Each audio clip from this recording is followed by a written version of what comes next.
Olá, bom dia, minhas queridas amigas e amigos, mulheres, homens que vencem, sejam muito bem-vindos. Obrigada pelo seu carinho, pela sua audiência de sempre. Muito bom poder estar aqui com vocês em mais um sábado. E hoje o programa está muito especial, com uma convidada muito especial, amiga de ministério. E mais uma vez vindo aqui ao nosso programa, hoje eu tenho a pastora Mites Bernardes aqui com a gente, falando um assunto muito bacana, que as pessoas, na verdade, enviam mensagens para nós através das nossas mídias sociais, através da página, através do Instagram. Mulheres, principalmente mulheres, têm mandado mensagens aqui para o programa e sempre me pedem, me fazem essa seguinte pergunta, e hoje eu trouxe uma pessoa que é especialista nesse assunto, vai nos ajudar aqui nisso. Pastora, como é que eu faço para ter mais experiências com Deus? Pastora Mites, primeiramente, muito obrigada por estar aqui mais uma vez. É uma alegria receber a senhora aqui sempre. Alegria minha. E como eu disse, a gente é amiga aí de ministério, graças a Longa Deus. data. Pastora Mites, né? Quem já acompanha aqui, a gente já tem algum tempo, mas eu vou falar para a pastora Mites falar um pouquinho do que é, como está o projeto dela hoje, que tem coisa boa aí também. Mas a pastora Mites está com a gente desde que a Igreja da Graça é a Igreja da Graça, né, pastora? Eu brinco que eu estou desde a fundação do mundo. Que legal. A pastora Mites, hoje ela tem também feito um trabalho junto com as mulheres que vencem, visitando as igrejas aí também pelo Brasil afora. Recentemente a senhora esteve num lugar aí, né? Onde foi, Foi em pastora? Vitória, Espírito Santo, mas em Vitória eu fui para trabalhar com as esposas, os pastores, as pastoras, os obreiros, assim. O povo pastores e pastoras, não são só as pastoras, né? Os homens dessa vez foram agraciados. Participar. Que legal. E pastora, só fala um pouquinho assim. É claro que nós, como pastores, pastoras, também temos nosso dia a dia, nossas dificuldades. Eu acredito que é mais ou menos isso que a senhora tem abordado com eles. A gente precisa entender, eu até brinquei com elas, Thaís, quando os casais estavam lá, eu pedi para que elas, esposas, apertassem as bochechas dos seus maridos e as pastoras apertassem as bochechas também dos seus maridos e para que elas constatassem que não tinha nenhum querubim voando ali. Todo mundo bom. Era ser humano. Exato. Né? Porque as pessoas têm uma imaginação muito angelical, às vezes, verdade, com relação à pessoa do pastor. Mas ele é um ser humano, ele tem os seus momentos de dificuldade mesmo. Dias maus, né? Dias maus, a Bíblia fala disso, né? Para que possais resistir o dia mau. Uhum. Para você poder resistir o dia mau, você tem que estar revestido de uma armadura. E é a palavra de Deus. Exatamente. Né? Só que aí a gente pega essa palavra de Deus, que está disponível a todos, e foca para algumas necessidades que o pastor, a pastora, passa em razão do ministério. Né? Algumas situações assim exige dele um equilíbrio maior, uma resistência maior, uma prudência maior. E aí, assim, a gente vai trabalhando essas questões. É interessante, a pastora falou aqui sobre essa questão e tem a ver até um pouco com esse assunto das experiências com Deus, que a gente vai tratar hoje. Mas antes de falar nesse assunto, que eu já lembrei num assunto assim, a pessoa que já está mais um tempo na obra, ela também precisa ter experiências com Deus. Sempre precisamos ter, né, pastora? Mas aí, por exemplo, me mandaram essa questão, né? Como ter mais experiências com Deus? E a gente estava falando aqui antes de começar o programa, e eu não sei a que ponto, qual parte do caminho que essa pessoa tá. Se ela estiver no primeiro amor, como que ela faz? Ela acabou, ela se converteu, ela quer ter mais experiências com Deus. E aí, pastora? Primeiro, eu acho que a pessoa precisa entender o que é ter uma experiência com Deus. Exato. A gente já brincou que ninguém vira querubim, sai voando por aí, gritando santo, santo, santo. Né? Continuamos morando num mundo real, com situações reais. A Nova Jerusalém Celestial, ela é real ainda no livro de Apocalipse. Ela virá, a gente terá acesso a ela, mas ainda não estamos nela. Né? Então, o que é ter uma experiência com Deus? Eu penso, pastora, independente de em que fase a pessoa esteja, o que desencadeia a experiência com Deus é o quanto ela se aproxima da palavra de Deus naquele assunto. Né? Eu preciso de ter uma experiência com Deus na cura, que é o que a gente mais fala no nosso ministério. É também uma experiência com Deus, é uma ação sobrenatural. Tirar uma dor de cabeça, tirar um caroço, não é mágica. Aquilo é uma ação sobrenatural, produzida pelo poder de Deus, pela virtude de Deus. Então, aquilo é uma experiência com Deus, né? Ah, não, eu preciso ter uma experiência com Deus, né, na minha família. Também precisa. Também Deus se manifesta. Recentemente, minha atenção se voltou muito para um texto que está na segunda carta aos Coríntios, se eu não me engano é o capítulo 10, versículo é o 5. Ali no texto fala dos raciocínios que acabam sendo aprisionados por sofismas. E sofisma é uma argumentação com aparência de verdade. É uma mentira. Sofisma, ele é basicamente uma mentira, porém com aparência de verdade. E aí alguns familiares acabam mergulhando naquela argumentação que traz uma aparência de verdade, e aí o seu raciocínio fica capturado. Só que lá no texto fala, nós temos uma arma poderosa para derrubar sofismas. Olha, glória a Deus. É a palavra de Deus, Sim. É a fé nessa palavra, né? Exato. E aí, o que me chama a atenção é que o texto ele chega à seguinte conclusão, né? Ele traz os pensamentos dessa pessoa à obediência de Cristo. Isso é uma experiência com Deus. Forte isso. Não aconteceu lá entre os querubins. Não foi sobrenatural. Né? Aquela é interessante coisa assim, isso, pastor. As pessoas, quando falam de experiências com Deus, é até isso que a gente estava falando antes de começar o programa, né? Ela espera, ela coloca alvos, às vezes impossíveis, e aí ela acha que se não for aquilo... Né? Ela idealiza. Por exemplo, Moisés, ele foi tirado lá do seu ambiente. A Bíblia diz que ele era conhecedor de toda a ciência. Ele era um carinha assim, top, de linha, né? Aí ele foi levado, conduzido e tal. E aí ele tem uma experiência com Deus que é esbarrar com uma sarça ardendo.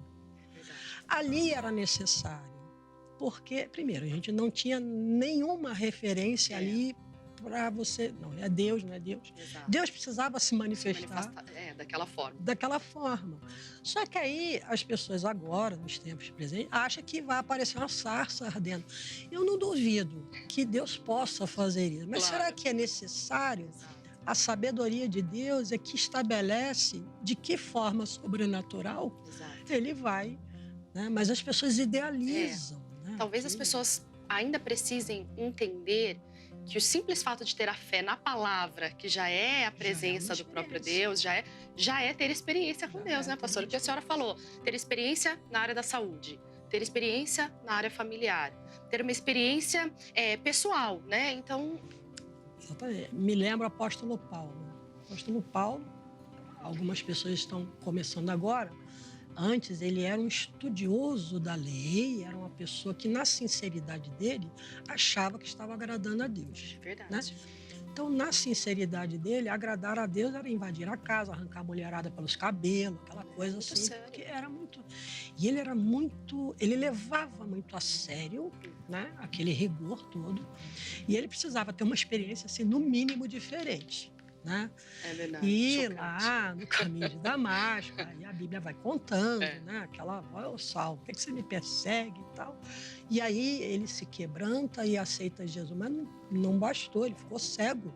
É verdade. Né? Ele ficou cego e essa experiência que ele precisou ter com Deus, eu fiquei pensando assim, para que o homem teve que ficar cego, gente? Para aprender, na minha maneira, né? De enxergar aquele episódio ali, ele precisava aprender a enxergar com os olhos de Deus, porque os olhos da lei ele tinha, assim... Tinha pleno conhecimento. Pleno conhecimento, profundo conhecimento da lei. Mas ele precisava olhar com o olhar de Deus, o olhar da misericórdia. Que né? forte, é verdade. O olhar da salvação, o olhar da benevolência, né? E tal. E a lei, ela era muito assim, a alma que pecar, essa morrerá. Mas Jesus não veio trazer essa lei, ele veio cumprir essa lei. Ele morreu pelos nossos pecados, então isso foi cumprido. A alma que pecar morrerá. Bom, a gente sabe que se você não aceitar Jesus, a morte eterna é o resultado final. Mas Paulo precisava enxergar diferente.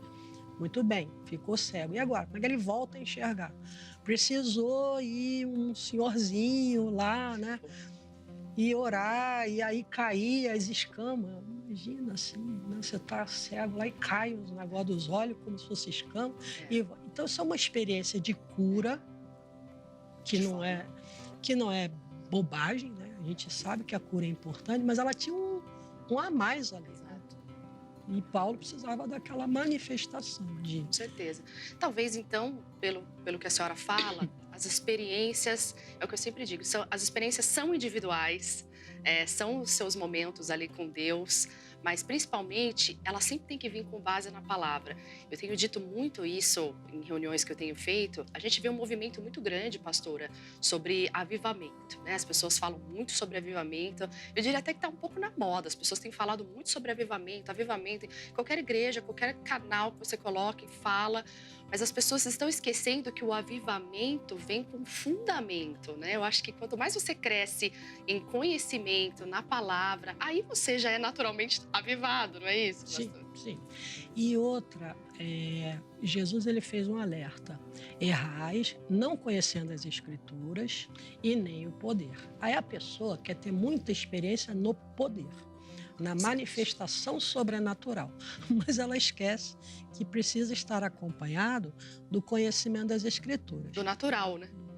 Porque dentro desse raciocínio, né, das pessoas criarem lá no imaginário, né, que vai ter uma sarça ardendo, enfim, não desmerecendo o episódio da sarça ardendo, Claro. gente, mas havia uma necessidade que Deus se manifestasse daquela forma. É o perigo de você criar, estabelecer religiosidades, rituais, né? Aí você começa a caminhar para um viés que não é palavra de Deus. A religiosidade, ela inclusive te sobrecarrega. Interessante. Ela se torna, às vezes, pastora Thaís, um vício. Né? A pessoa ela tem aquele vício de agir daquela forma e cada vez mais, e cada vez mais, e cada vez mais. E quando Jesus veio, havia esse auge, né? Tanto que Paulo era assim, né? E ele fala, vinde a mim, todos vós que estáis cansados e sobrecarregados. Porque a religiosidade, ela estabelecia sempre um a mais que a pessoa tinha que fazer. Talvez alvos impossíveis, né? Impossível. E aqui sobrecarregava, ou a pessoa descambava para... Porque talvez ela não se sentia apta o suficiente para cumprir tais regras, né? Então, assim, já que eu não sirvo para nada, não vou ligar para nada. Sair disso. Ou ela descambava para o rigor extremo, né, a ponto até de escravizar o outro. Né? É verdade. Isso que a pastora está falando tem a ver até com uma pergunta que a gente ia fazer aqui. Quando a gente fala sobre ter experiências com Deus, existe uma linha tênue ali onde a pessoa pensa que é buscar mais intensamente a ponto de virar um religioso, que é o que a pastora falou aqui. Deixa eu falar com o pessoal de casa, você que quer saber mais sobre esse trabalho das mulheres que vencem, como ele tem sido feito, não esqueça de acessar o nosso site, mulheresquevencem.com.br, e lá no site tem uma aba escrito assim, cadastre-se. Ali você se cadastra como uma mulher que vence, e no final desse cadastro você vai achar ali um WhatsApp para você entrar em contato, vai ter uma mulher de Deus que vai te dar um suporte, vai te dar um acompanhamento espiritual, vai colocar o seu nome na oração, enfim, vai ser uma bênção muito grande para você. E você que quer saber sobre as nossas reuniões, que a gente tem feito em todo o Brasil, então, fique ligadinho agora na agenda desta semana.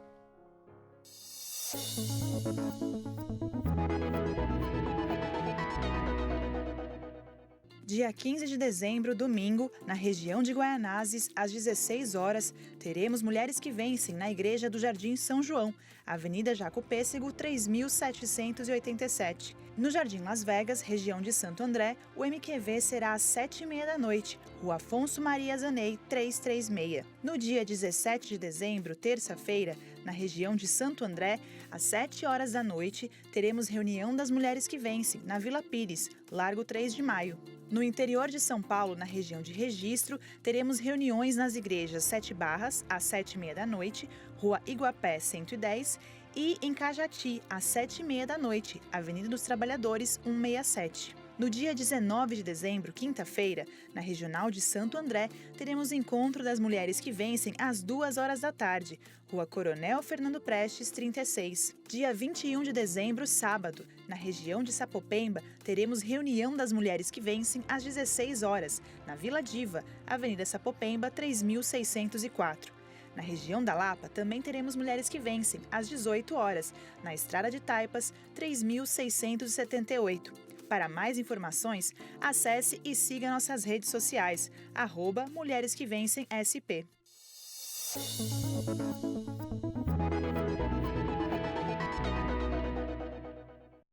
Glória a Deus. E se você viu aí, pastora, não vai ter aqui na minha região, como posso saber se vai ter esse encontro maravilhoso de mulheres que vencem aqui na minha região? Então, presta bastante atenção. Aqui de São Paulo, você pode acessar as nossas mídias sociais. Tá aí o Facebook na sua tela, Mulheres que Vencem SP, e tem também o nosso Instagram, @Mulheres que Vencem SP. Pastora, mas eu sou aqui da Bahia, como que eu posso saber se vai ter reunião aqui? Mesma coisa, Mulheres que Vencem BA, você procura lá e você vai localizar nas mídias sociais os encontros que terão aí. Você que é da Bahia, então, pastora Mites, a senhora vai estar lá daqui a pouco, não é isso? Estarei em Vitória da Conquista, às 16 horas. Um trabalho belíssimo está sendo feito ali. Vai ser um prazer ter você lá. Olha, então você que é a mulher que vence, não perca esse encontro com a nossa querida pastora Mites, falando aí da palavra de Deus, e vai ser muito forte em nome do Senhor Jesus, tá bom? Gente, vamos lá, vamos voltar aqui. Pastora Mites hoje aqui no programa está trazendo um assunto que a gente recebe muitas mensagens e pedidos para orientar como essa pessoa deve fazer acerca de ter experiências com Deus. Pastora Thaís, eu quero crescer mais com Deus. Como é que eu posso fazer para ter experiências com Deus? No início do programa, a gente falou sobre aquela pessoa que está começando, né? Para ela ter o cuidado de não entrar no fanatismo, né? Também de ter até ter o discernimento mesmo. E ela vai tendo esse discernimento, né? Mergulhando na palavra de Deus, que é a verdade, né, pastora? Mas e a pessoa que está já no meio do caminho, né? A gente lembra daquela oração, renova, Senhor, a tua obra no meio dos anos. Eu lembro sempre disso. E talvez no meio da caminhada, essa pessoa pode se sentir desanimada, frustrada. E uma série de fatores pode deixar essa pessoa esgotada espiritualmente, né, pastora? Como que essa pessoa pode ter mais experiências com o Senhor? Bom, a gente não vai fugir dessa fórmula divina Sim. que é escritura e poder de Deus, né? As duas coisas, elas precisam andar juntas. Eu me lembro, já até no trabalho MQV foi falado sobre isso, as pessoas às vezes chegam num ponto de estar lavando as redes, né? Os discípulos estavam ali quando Jesus chegou naquele local, né? Os discípulos não, perdão, os pescadores. Sim. Eles estavam ali naquele local, eles haviam se esforçado muito num trabalho, que era de pescar. Todo o empenho físico, natural, raciocínio, todo o esforço humano havia sido praticado, mas o resultado não tinha vindo, né? E aí eles sentaram, não tem mais o que fazer, não veio o peixe, vamos lavar as redes, vamos, né, guardar tudo, porque não tem o que fazer. E às vezes a pessoa na caminhada de fé, né, em alguns momentos da sua vida, ela entende por ela que ela precisa se esforçar, ela precisa, enfim, empenhar um comportamento, vamos dizer assim, de acordo com o padrão dela, um comportamento de esforço.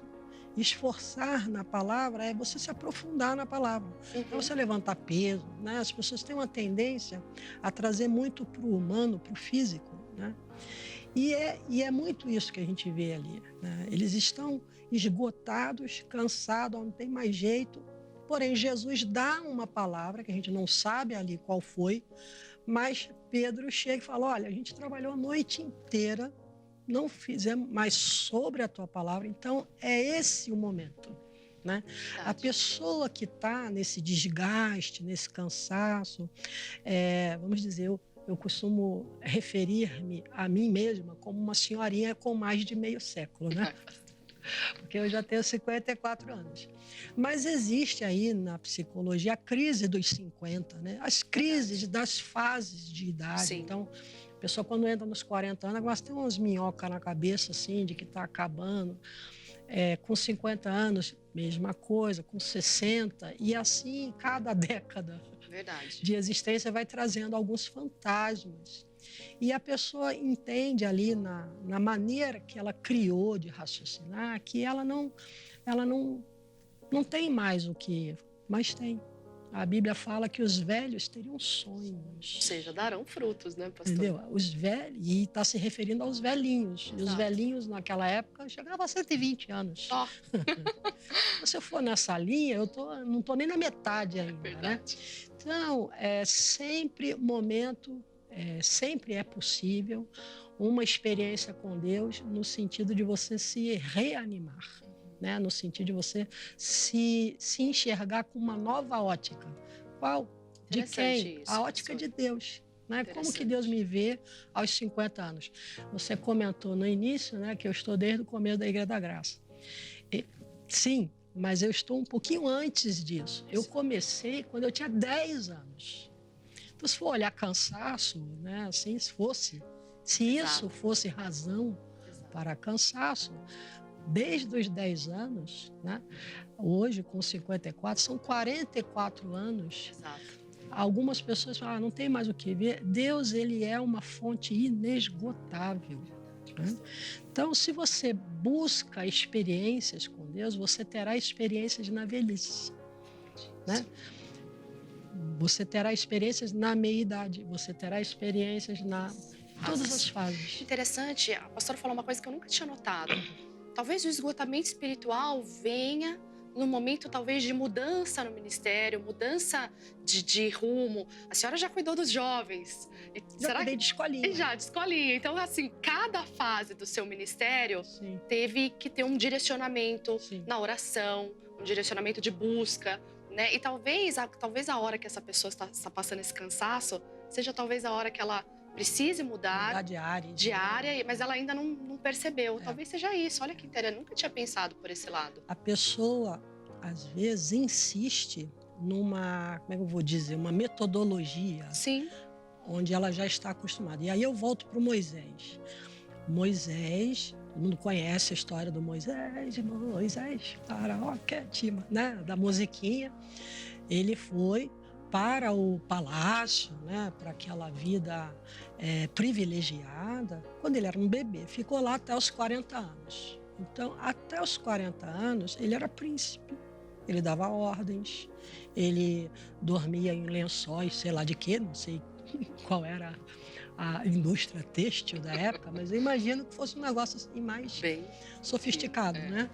E era essa a vida do Moisés até os 40 anos. Exato. Até que, de repente, né, ele se viu numa situação, um homicídio, um negócio assim, uma coisa grave, e ele precisou fugir.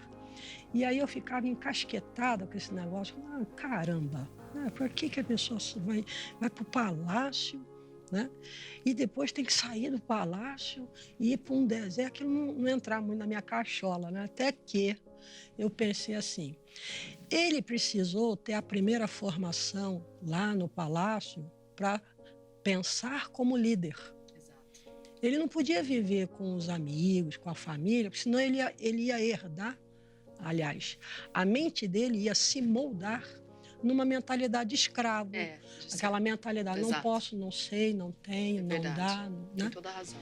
Então Deus precisou tirá-lo desde a origem, para ele não se contaminar com aquela mentalidade de escravo, e aí ele foi para o palácio. Depois, ele precisou desconstruir isso.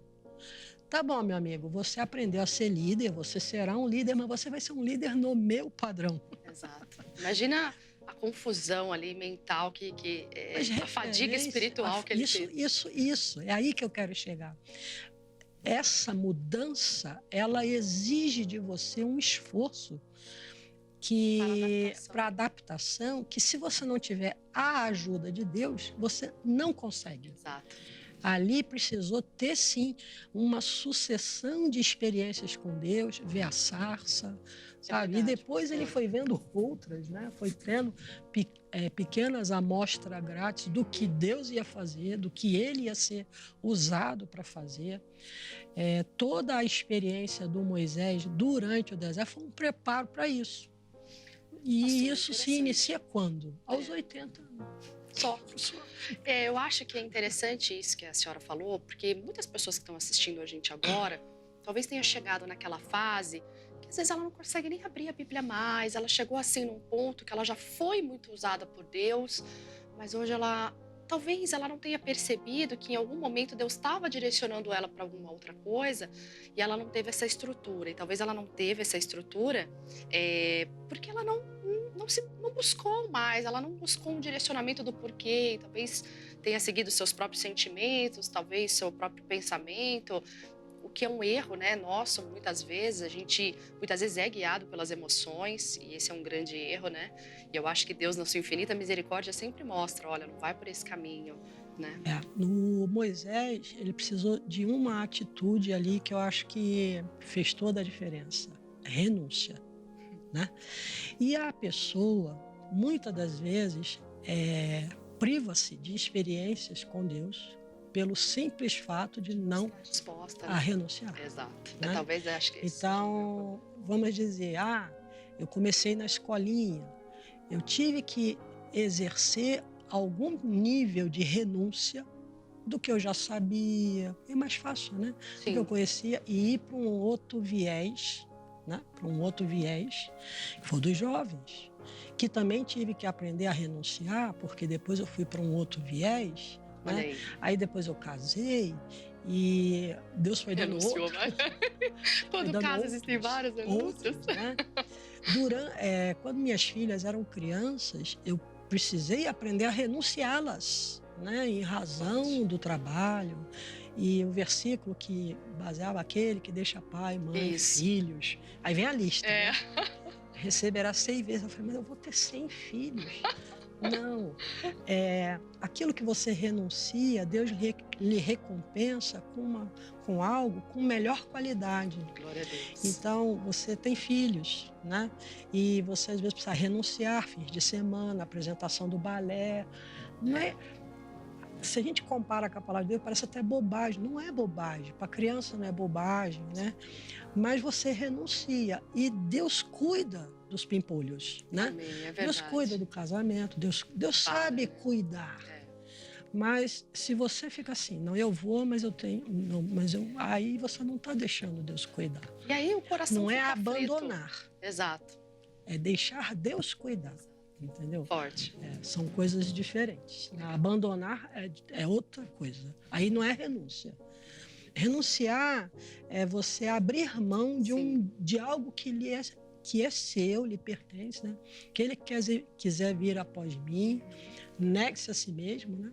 E siga-me. Esse negar-se a si mesmo é renunciar. Você não se abandona. Você não abandona. Pastora, a senhora já vai dar uma mensagem para as irmãs que estão em casa passando por esse problema. Talvez elas estejam aí desanimadas, caídas, ou então aquelas que estão assim, perdidas, não sabem que direcionamento tomar nessa área. Então eu vou pedir para a senhora dar uma palavra, em seguida fazer uma oração. Mas só lembrando as irmãs de casa, a gente está chegando já ao finalzinho do programa. Mas lembrando que no final do programa tem a mensagem da nossa querida amiga, pastora Mônica Soares, do Mato Grosso, trazendo uma mensagem de mulheres que vencem para você, como ser essa mulher abençoada através das mulheres da Bíblia. Pastora, foi um prazer, uma alegria ter você aqui com a gente. É muito bom receber a senhora aqui sempre. Volte mais vezes, será muito bem recebida. Sempre que convidar. E vamos convidar, pode esperar. Pastora, deixa uma mensagem para essa irmã que está assistindo a gente agora, que talvez está nesse ponto assim, vou abandonar tudo, não sei mais o que eu faço. E eu vou deixar a oração do programa hoje com a senhora. Para você que está em casa, saiba que tudo que você faz para Deus, há uma recompensa. Tem uma passagem em Apocalipse, nem vou entrar no versículo, por causa do tempo ser curto, mas ele fala lá, o capítulo 2, né, ele fala que quem tem ouvidos, ouça o que o Espírito diz à igreja. A primeira coisa que você tem que entender é que você tem que ouvir o Espírito, ouvir a palavra de Deus, o Espírito que está na palavra. Não é ouvir pessoas. As pessoas, se elas estiverem inspiradas pelo Espírito Santo, poderão dar bom conselho. Mas na maior parte das vezes não. Elas sufocam, elas cobram, você se sente cansado, sobrecarregado. Elas criam padrões que não foi Deus que criou. Então, ouça sempre o que o Espírito fala à igreja, ao seu coração. E confie. confiando, você descansa. Né? Então, vamos orar, pastora? Então vamos lá. Você que está em casa, feche os seus olhos. Pai querido, obrigado por essa participação que o Senhor me permitiu ter, pelo convite tão carinhoso e estar aqui agora com a pastora Thaís, toda a equipe, e essa mulher que está em casa, esse homem que também assiste, que está sobrecarregado, que está se sentindo esvaziado por excessos, ó Deus, de religiosidade, de rituais que são desnecessários para se ter uma experiência contigo. Jesus deixou o modelo errais, não conhecendo as Escrituras e nem o poder de Deus. Meu Deus, abra as Escrituras para essa mulher, para esse homem, para essa pessoa que nos assiste. Abra o entendimento desta pessoa de que teu jugo é suave, de que teu fardo é leve, de que essa pessoa pode ir ao Senhor, que ela encontrará descanso. Mas abra também, ó Pai, o entendimento dela para que ela creia que o teu poder está disponível e nós agora usamos esse poder. Pai, se alguém estiver com dor, com algum problema de locomoção, algum problema mental, é aquele espírito que se instalou na mente com depressão, com pensamentos de morte. Deus, seja uma opressão financeira, manifesta o teu poder, que junto com a tua palavra traz para essa pessoa louvor da tua glória. Obrigado, Deus, em nome de Jesus. Glória a Deus. Meus queridos, vamos ficando por aqui. Um abraço para vocês todos. E até semana que vem. Tchau, tchau.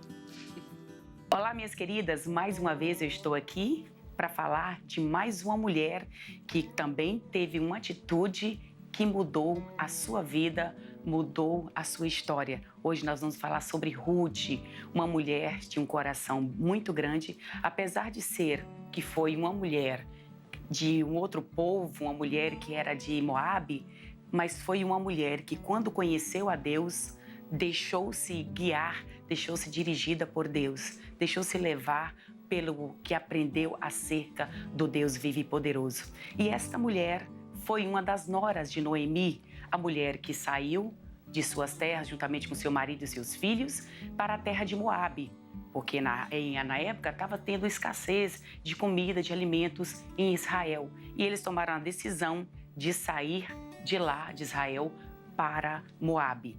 Porque ficou sabendo que as terras lá estavam boas, né? Tinha muita comida, muitos alimentos, e eles preferiram sair e ir para Moabe. Só que aconteceu, lá o marido de Noemi veio a falecer e juntamente os seus filhos também, logo em seguida também veio a falecer. Só que eles já haviam casado com mulheres moabitas e uma delas era Ruth. Só que quando passou-se um período de tempo, Noemi ficou sabendo que novamente Deus começou a abençoar a terra de Israel e começou a ter novamente o que comer. E ela resolveu voltar para suas terras. E uma das suas noras, que foi a Ruth, também quis ir com ela, apesar que ela não queria que elas fossem órfã. Uma das suas noras resolveu ficar. Mas Ruth disse para ela, olha só que no capítulo 1, versículo 16 de Ruth, olha só, de Ruth diz aqui assim: disse, porém, Ruth, não me instes para que deixe e me afaste de ti, porque aonde quer que tu fores, irei eu, e onde quer que pousares à noite, ali pousarei eu. O teu povo é o meu povo, o teu Deus é o meu Deus. Onde quer que morreres, morrerei eu ali, serei sepultada. Me faça assim o Senhor, em outro tanto, se outra coisa que não seja a morte me separar de ti. Olha só, o amor, a atitude de amor que Ruth teve com sua sogra. Muitas pessoas falam, não, mas a minha sogra é isso, minha sogra é aquilo. Olha só a atitude de Ruth. E essa atitude dela foi que mudou a história completamente da sua vida. Deus abençoou muitíssimo Ruth, muitíssimo a sua vida. Foi uma mulher que foi muito falada, muito mencionada na palavra de Deus. Minha querida, não deixe que a mágoa, não deixe que ressentimentos fiquem guardados no teu coração. Tem que deixar que o amor de Deus te envolva, assim como o amor de Deus envolveu a Ruth, que quando ela ouviu falar de Deus, ela sabia que o Deus é Deus de amor. Ela deixou essa semente ser plantada em seu coração e ela não deixou Noemi sozinha.